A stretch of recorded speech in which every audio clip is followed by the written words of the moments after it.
Periodismo objetivo, responsable y equitativo.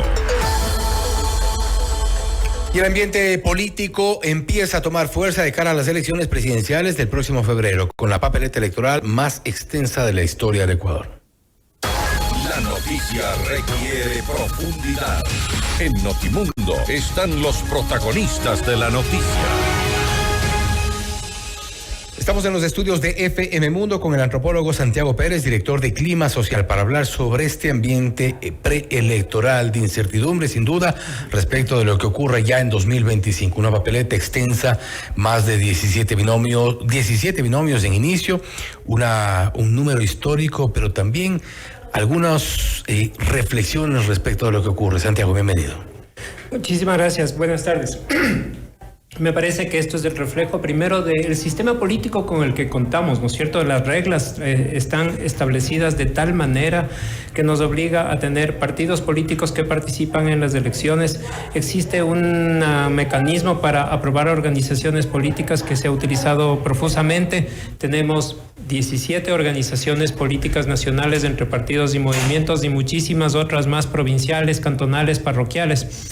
Entonces tenemos un sistema que propicia esa disgregación de organizaciones, pero también tenemos una cultura política poco propicia a la creación de acuerdos, y lo que ha pasado es que finalmente vemos en los hechos que esa opción electoral se ha desperdigado en 17 elecciones. La polarización del país se refleja también en la estructura de las organizaciones políticas.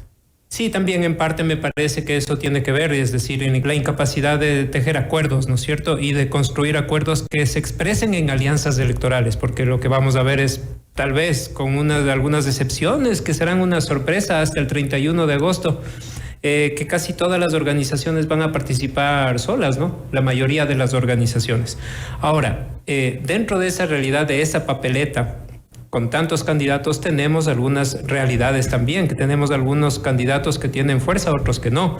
Estoy empezando de atrás para adelante, estoy casi seguro que si cogemos a los que van a terminar en los últimos 5 lugares y sumamos su votación, no vamos a tener tal vez ni un 3% de votación junta de esos últimos candidatos. Vergonzoso, además. Que sí, que nos dice que realmente no hay una representación real ahí en esas candidaturas que se presentan, que participan, que reciben financiamiento del Estado a través de la pauta publicitaria y que no tienen ninguna votación.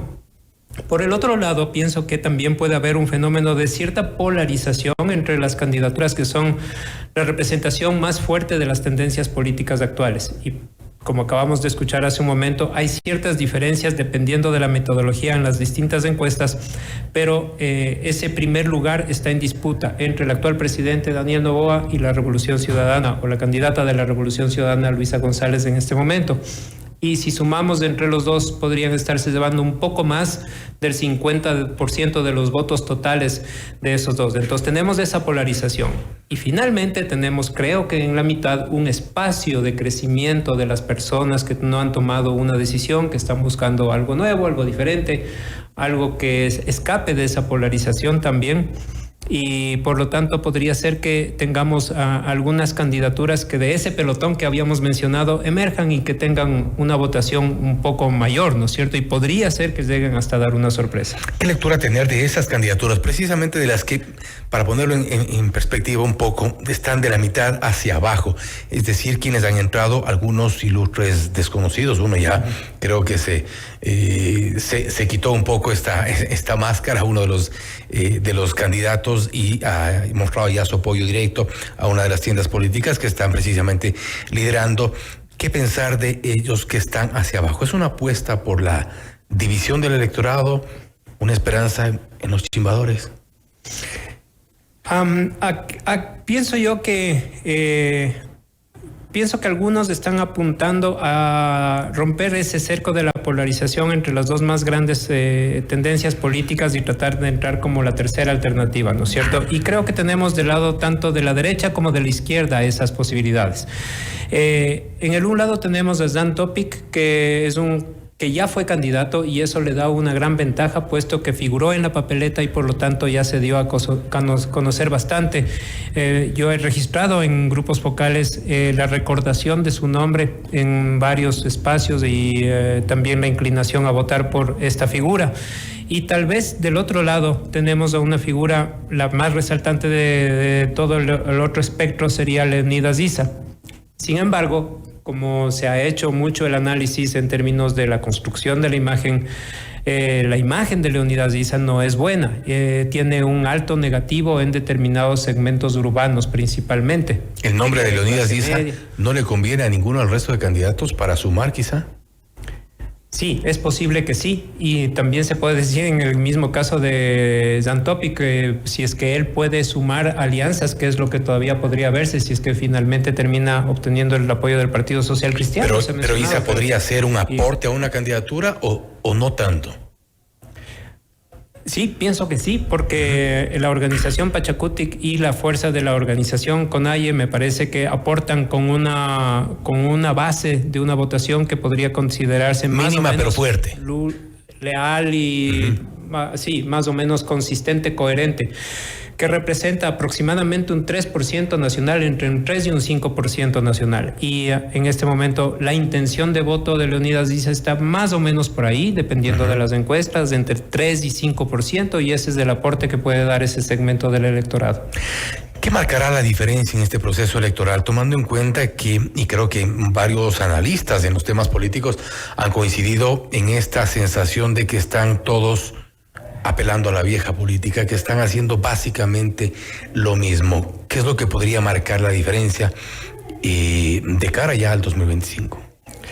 Sí, mucho me temo, conociendo tanto la política ecuatoriana, que vamos a ver mucho de lo mismo y que lo vamos a ver sobreexplotado a través de las redes sociales. En realidad pienso que el secreto de una candidatura en este momento pasaría por saber comunicarse mejor con el electorado utilizando las herramientas de la comunicación digital, es decir, no solamente haciendo propaganda y publicidad a través de las redes sociales, bombardeándonos de publicidad, que es lo que me temo y espero que va a ocurrir, sino tejiendo un encuentro mucho más directo con los electores, sabiendo escuchar, sabiendo comunicarse, y me parece que ese puede ser un factor, la candidatura que pueda romper eso, ¿no?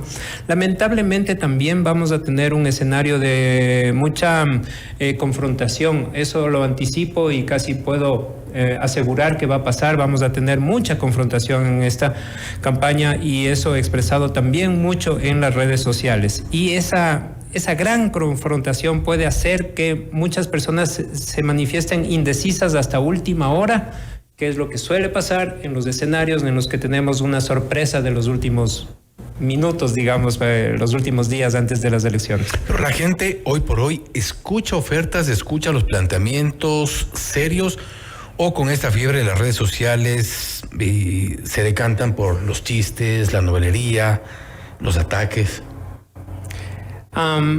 Debería responder con el deber ser, en el sentido de que lo preferible sería que las candidaturas y los ciudadanos establezcan un diálogo acerca de las propuestas, y que los electores se inclinen por una propuesta que sienten que les conviene, que les sirve, que les...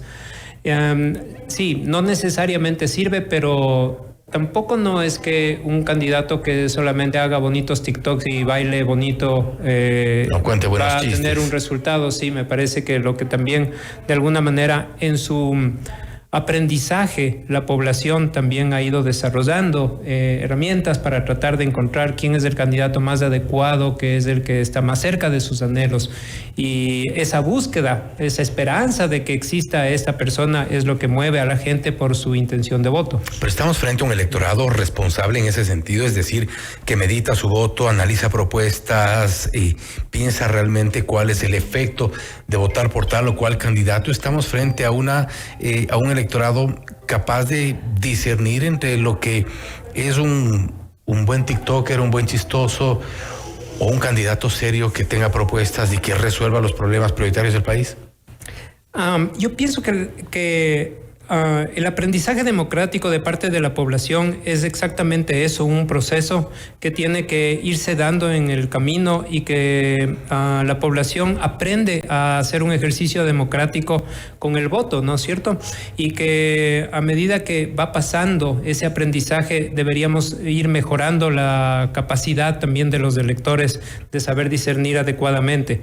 Pero también se producen procesos de retroceso, de olvido, de ocultamiento, y que eso se da mucho a través de esta manipulación de la comunicación. Entonces, para completar la respuesta, me parece que hay un poco de todo, es decir, hay un voto sentimental, pero también hay segmentos del electorado que votan con una racionalidad, y también puede ser que existan también como todavía rezagos de ciertas formas como clientelistas, populistas, que se manifiestan de distintas maneras en el electorado ecuatoriano. Para poner un poco también en contexto, ¿cuáles son los desafíos primero de los candidatos? Creo que lo más importante de la comunicación política moderna es la comunicación transparente, es decir, prácticamente ya no se puede ocultar lo que es, lo que son, y me parece que es muy importante que los candidatos puedan tejer una comunicación transparente con los electores y saber escuchar. Me parece que eso es hacer sentir que son escuchados, me parece que es un gran movilizador del voto. Lamentablemente también en el Ecuador se utilizan de una manera muy rudimentaria las herramientas de la comunicación política, incluyendo la investigación política. Creo que es un error en este momento, por ejemplo, pronosticar un resultado a partir de una papeleta que ni siquiera está completamente construida, ¿no es cierto? Entonces, hay cada vez un mayor desarrollo tecnológico y científico de las campañas electorales, pero que llega solamente parcialmente a nuestro país. Lo ideal sería que exactamente eso pase, una mejor calidad del desempeño de las campañas electorales, pero también un mejor aprendizaje de parte de la población, y eso creo que es una responsabilidad principalmente de la autoridad electoral, pero también del sistema educativo, también de los medios de comunicación y de las organizaciones políticas por sobre todo. Importante por sobre todo la información que tengan los electores. Y con esto termino, Santiago, para la segunda vuelta. Lo que hemos visto es ciertos candidatos que se identifican con una tendencia, otros con otras, y más o menos los ubicamos a la derecha o a la izquierda, dependiendo de los movimientos. Prácticamente tendríamos, no sé si menos de la mitad de los binomios con toda seguridad. No podrá ocurrir en la segunda vuelta que se muestren el verdadero rostro de los candidatos, de quienes llegaron solo para dividir, de quienes llegaron solo para utilizar o usufructuar de un partido de alquiler. ¿No veremos eso ya en la segunda vuelta cuando se saquen la máscara? Sí, así es. Yo pienso que así es la vida también. Siempre termina revelándose la verdad y siempre termina cayéndose la máscara, si es que ese es el caso, ¿no? Siento que lamentablemente la política ecuatoriana está muy plagada de eso, de estos partidos políticos de alquiler, de estos pequeños reductos que existen sin ningún apoyo, sin ninguna base social, cuando por el otro lado sí tenemos un esfuerzo en algunas organizaciones políticas por construir militancia, por formar a su militancia, por tener al menos una mínima escuela de formación política.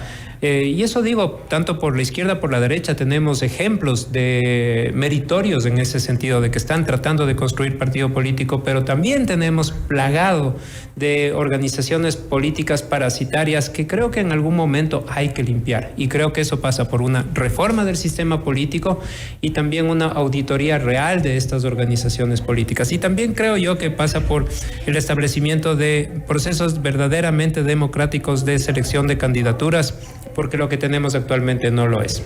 Hay una definición que me ha encantado: organizaciones políticas parasitarias. Creo que eso es lo que define muy claramente a varias de las organizaciones que incluso han prestado sus nombres para algunos candidatos evidentemente desconocidos, evidentemente que no tienen posibilidad alguna de llegar ni siquiera a una representación, mucho menos a la presidencia de la República. Santiago, nuevamente, gracias por haber estado con nosotros. Bueno, muchas gracias. Estamos recién empezando el análisis del proceso electoral y más adelante tendremos mucha más información y elementos como para poder contribuir a este debate y este análisis. Vamos a estar sin duda pendientes porque es importante también la información para todos los electores que puedan tomar en cuenta algunos de los elementos que se decantan de a poco en este proceso preelectoral primero, posteriormente ya cuando se inicie la campaña electoral y tomar la mejor decisión siempre. El Ecuador necesita precisamente eso, mejores decisiones. Esto es Notimundo Estelar, siempre bien informados. Noticias, entrevistas, análisis e información inmediata. Notimundo.